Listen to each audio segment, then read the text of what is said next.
Hello, welcome to my channel. Today we are going to read The Smart Cookie by Jory John and Pete Oswald.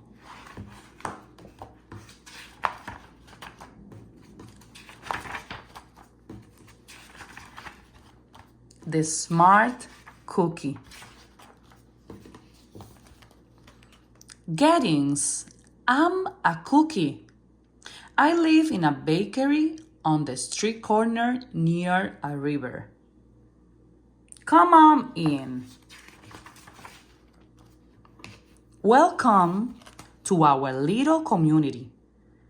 It's a warm and supportive place to spend some time. Pretty fantastic, eh? These days, life is sweet. But my journey wasn't always a cakewalk. When I was younger, I couldn't have imagined fitting in here. For a long time, I didn't feel comfortable speaking of or sharing my ideas. I didn't feel like a smart cookie. I want to be a cookie who knew all the answers. A cookie who felt confident in a group. A cookie who said, aha, when solving a puzzle. Like this, aha! Looking back, I had some trouble in my early days. I went to school in a gingerbread house. Our teacher, Miss Biscotti, was kind and patient.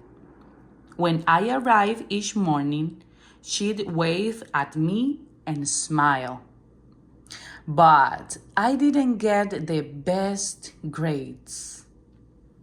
And I never raised my hand because I couldn't think of the answer as fast as the others. And I was the last to finish the most test. It wasn't because I didn't care, and it wasn't because I didn't try. Sometimes I'd get distracted and mess up, even though I knew the material. Those were the most frustrating moments of all. Once, I misspelled the word dog. That was rug. Another time, I add when I mean to subtract. Occasionally, we'd had a lesson where I had absolutely no idea what was happening. I just couldn't keep it up. I imagined that my desk was a raft and that I was completely lost at sea. Because that's what it felt like. At night, I slept in a cookie jar. I had about 6 dozen roommates. Move! You move. No, you move. No, you move. No, you move. I'd stay awake and stare out the window and worry.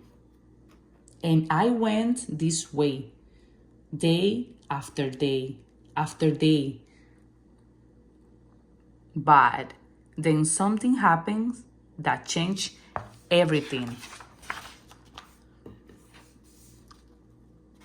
It all started with a homework assignment. Miss Biscotti requested our attention one afternoon.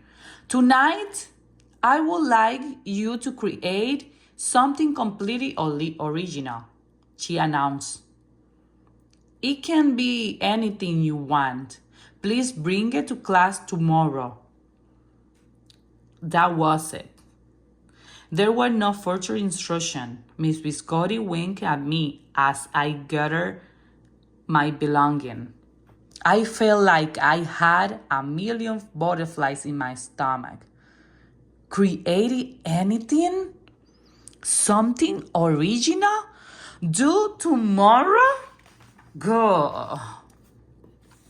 When I got home, I immediately went to work.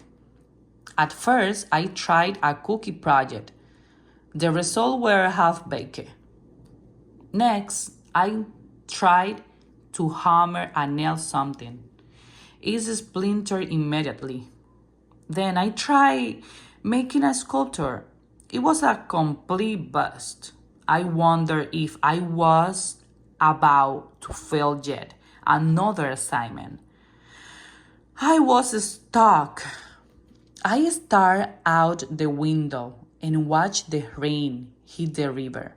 There was something mesmerizing about the water, how it moved in such a chaotic way, swirling round and around, yet ultimately figuring out exactly where it needed to go. Aha! Suddenly I had an idea. I decided to write something original. A poem. I came up with a title based on how I'd been feeling my crumby days. After that, the rest of it seemed to fall into place. I wrote and I wrote. I lost track of time. An hour went by in a flash. Aha! I said when I was finished. I couldn't sleep that night, but it wasn't because I was worried. It was because I was excited. I felt like I had really accomplished something. I felt smart. The following day, Miss Viscotti asked for volunteers to share what we created. One kid showed off his original frosting art. Another kid revealed her sprinkle distribution machine. It was neat seeing how everyone was good at such different things. Finally, Miss Biscotti turned to me. Would you like to share anything? She asked. Gulp! I gulp. I thought I probably crumb under the pressure.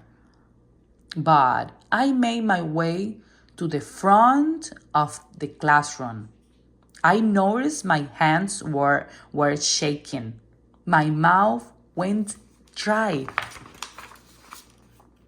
This poem is called My Crumby Days, I said, my voice cracking.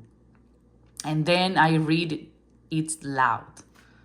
As I spoke, I noticed some kids nodding at certain lines. Other kids laughed at parts that were supposed to be funny.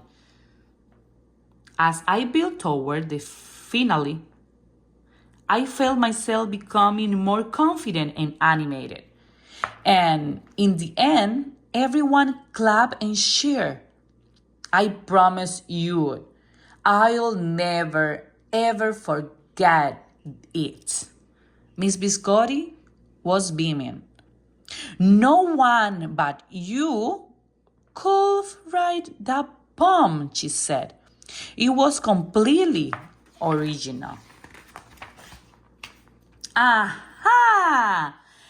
I had done it. I'd create something and share it with the world. Well, my word, at least. The rest of the day was a blur. My recess. I was already planning my next poem. I will call it My Sweet Morning. Aha! I thought when I came up with the title. Later that afternoon, Miss Biscotti handed me a note. It said that I should keep on writing no matter what. That means so much to me. School was a bit different after that. I wasn't so scared to raise my hand or ask a question or share my work. Sure, some things still don't care as easily for me as they do for others. But now I know that you can be smart in many different ways. You don't have to have the answers to every question or suddenly be great at everything all at once. You just need a chance to try all kinds of things to find out who you are and what do you like to do. As for me, I learned that I can write, I can think up great ideas, and I found plenty of other things I'm good at too. I no longer feel lost at sea. It's more like floating down a river. And the best part is there's always more to learn because we're all smart cookies. The end. Thank you for watching my video. If you like, subscribe to my channel and press the thumbs up.